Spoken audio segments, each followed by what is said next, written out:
और इधर national Herald case में सोनिया गांधी का बयान आया है। सोनिया गांधी ने चुप्पी तोड़ते हुए कहा है कि हमें आईटी का नोटिस मिला है और ये राजनीति से प्रेरित कार्रवाई है। सोनिया गांधी ने यह भी कहा है कि इस तरह कोशिशों से हमें इन कोशिशों में फायदा हुआ है। बीजेपी ने सोनिया गांधी के आरोपों को खारिज करते हुए कहा कि कानून अपना काम कर रहा है और बीजेपी का कोई हाथ नहीं है। बदले की भावना से नेशनल हेराल्ड केस को बढ़ाया जा रहा है, तूल दिया जा रहा है, ये सोनिया गांधी ने चुप्पी तोड़ते हुए कहा है। कांग्रेस फिर सत्ता में लौटेगी और फिर इस मामले को एक बार फिर से उठाने की कोशिश का संकेत उनके इस बयान के जरिए। लेकिन एक बात स्पष्ट की है सोनिया गांधी ने कि कोई भी सरकार देश में स्थायी नहीं और बदले की भावना से ओतप्रोत होकर इस पूरे केस को भुनाया जा रहा है, तूल दिया जा रहा है और बवाल को बढ़ाने की कोशिश की जा रही है।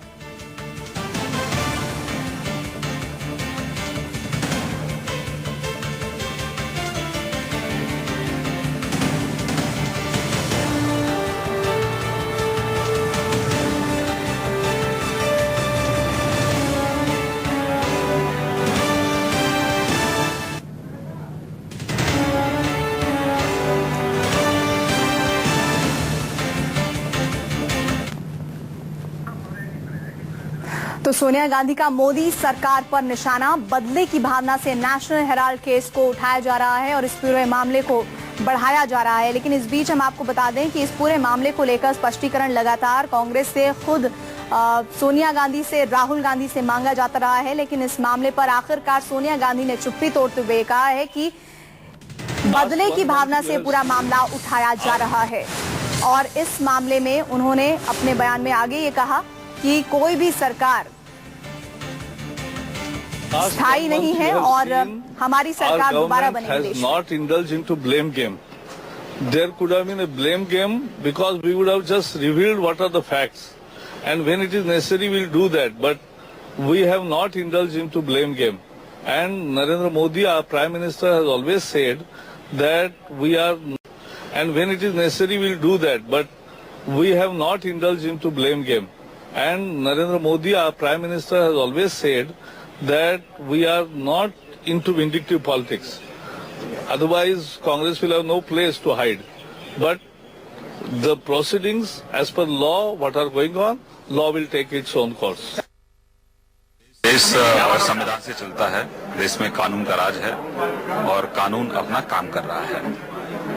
जहां तक आप उन आरोपों की बात कर रहे हैं कि ऐसे पॉलिटिकल पार्टी के लोग आरोप लगा रहे हैं जिन्होंने 60 साल में सत्ता का दोहन किया और कहीं न कहीं कानून का उल्लंघन किया, इसकी जनता ने बहुत नजदीक से कांग्रेस के राज्य को देखा है। तो मैं मानता हूं कि वो कहीं न कहीं उनके दिमाग में यही है कि जिस तरीके से उन्होंने सत्ता का दोहन किया, दुरुपयोग किया, वही सब चीज से उनको बाहर निकलना चाहिए। और हम इस देश के संविधान में भरोसा करते हैं, कानून में भरोसा करते हैं।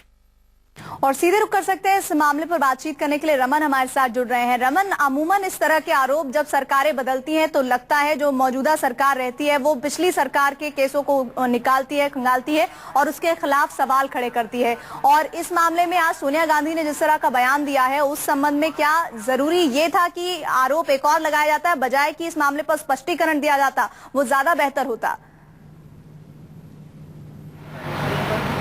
देखिए, मामला चूंकि कोर्ट में है और कोर्ट ने सोनिया गांधी और राहुल गांधी को नोटिस दिया था, लेकिन इस मामले में जो याचिका करता है वो बीजेपी के नेता सुब्रमण्यम स्वामी हैं और सुब्रमण्यम स्वामी की याचिका पर ही कोर्ट ने सोनिया गांधी और राहुल गांधी को नोटिस जारी किया था नेशनल हेराल्ड मामले में पेशी के लिए।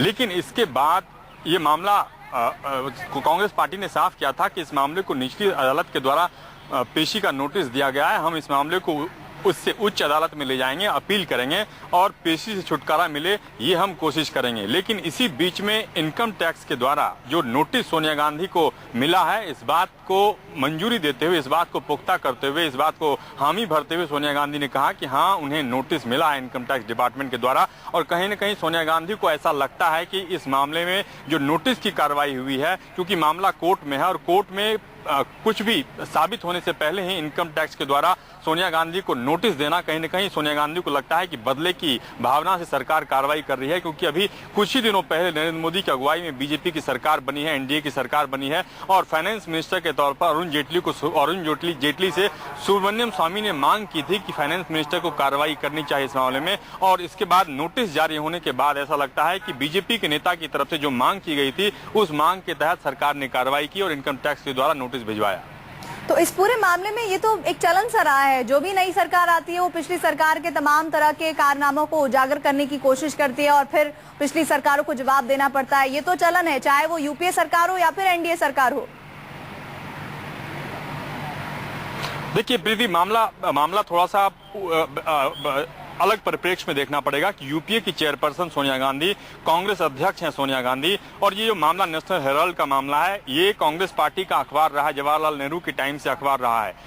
अब जो विवाद इस मामले में पैदा हुआ है, इस मामले में याचिकाकर्ता बीजेपी के नेता हैं सुब्रमण्यम स्वामी, और अगर सोनिया गांधी और राहुल गांधी को नोटिस दिया गया है, कोर्ट में मामला प्राथमिक स्टेज पे है, प्रिलिमिनरी स्टेज पे है, और पार्टी को ऐसा लगता है कि उच्च अदालत उन्हें इस मामले में पेशी होने से बरी कर सकती है, छूट दे सकती है, और पार्टी की तरफ से वकील इस मामले को आगे सुनवाई करेंगे। पार्टी को ऐसा लगता है कि बीच में अगर कोर्ट में सारी सुनवाई हो रही है, इसी दौरान इनकम टैक्स के द्वारा सोनिया गांधी को नोटिस देना कहीं न कहीं बदले के हिसाब से कार्रवाई हो रही है। और पार्टी अध्यक्ष ने यही बात कहने की कोशिश की कि जो बदले की भावना से कार्रवाई पार्टी के खिलाफ या पार्टी के अध्यक्ष के लिए हो रही है वो हमारे लिए फायदे का सौदा होगा, क्योंकि कार्यकर्ता इस बात को काफी जोश में होंगे कि उनके अध्यक्ष के खिलाफ बीजेपी बदले की भावना से कार्रवाई कर रही है।